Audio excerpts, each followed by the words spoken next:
They say Governor James Orengo escaped death by whisker as Gladys Wanga sent her best goons to attack him while in Homa Bay.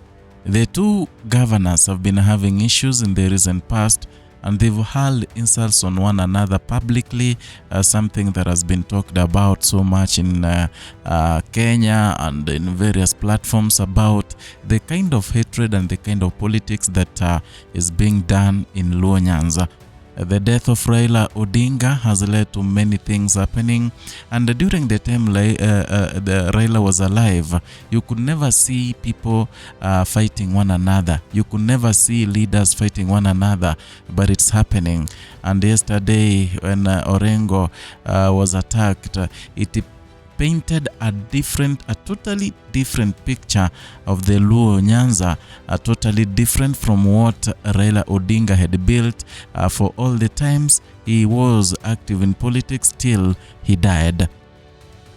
The two governors have been having so many issues to a point where they've been hurling insults on one another publicly. It reached a point when Gladys Wanga said that Orengo had a small dick, and Orengo equally being hurt by the words that were used by Gladys Wanga.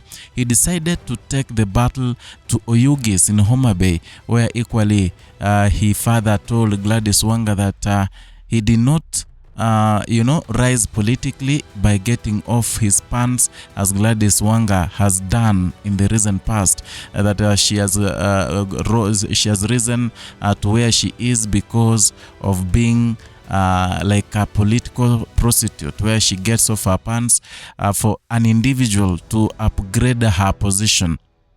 It's something that was talked about so much.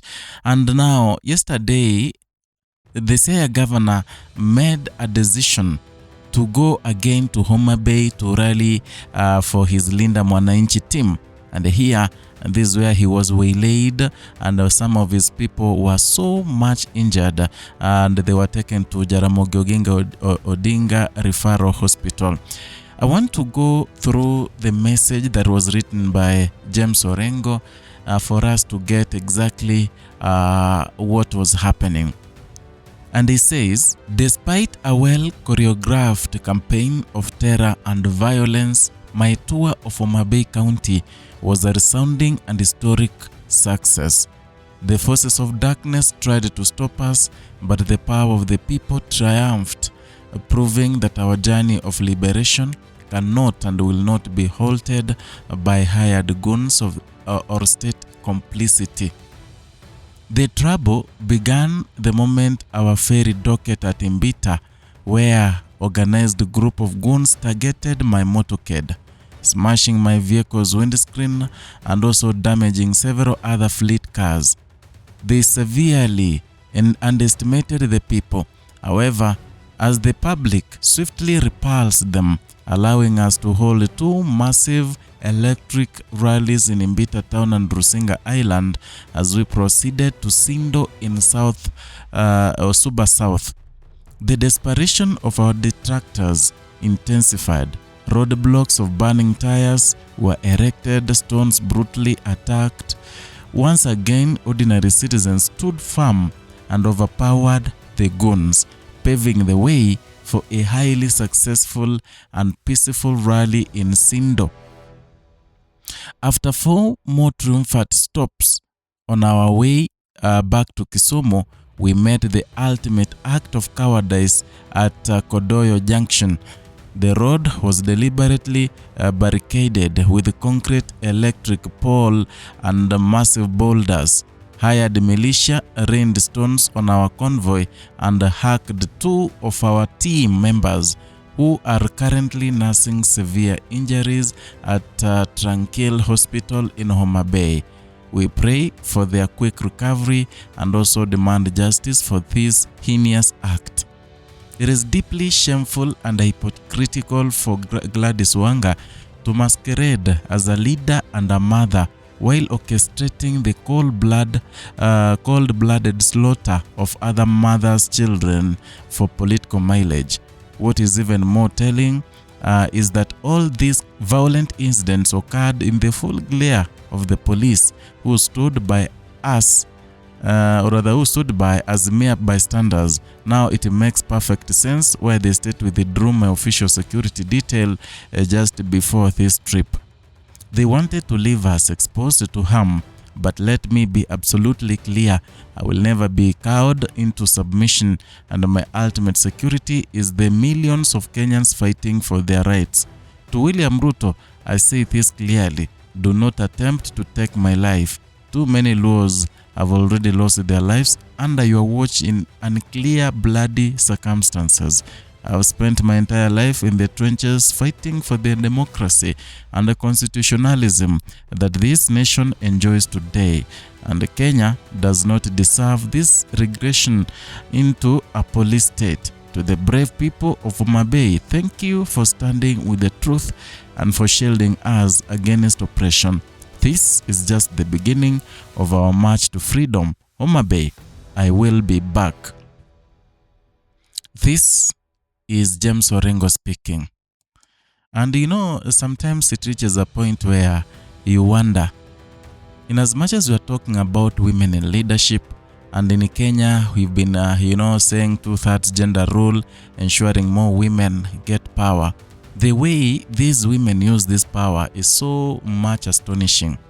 This is Gladys Wanga, a mother who is very happy now that some mothers' children were hacked and they are nursing injuries in hospital. Yeah. Another perfect example is the president of Tanzania, Samia Suluhu.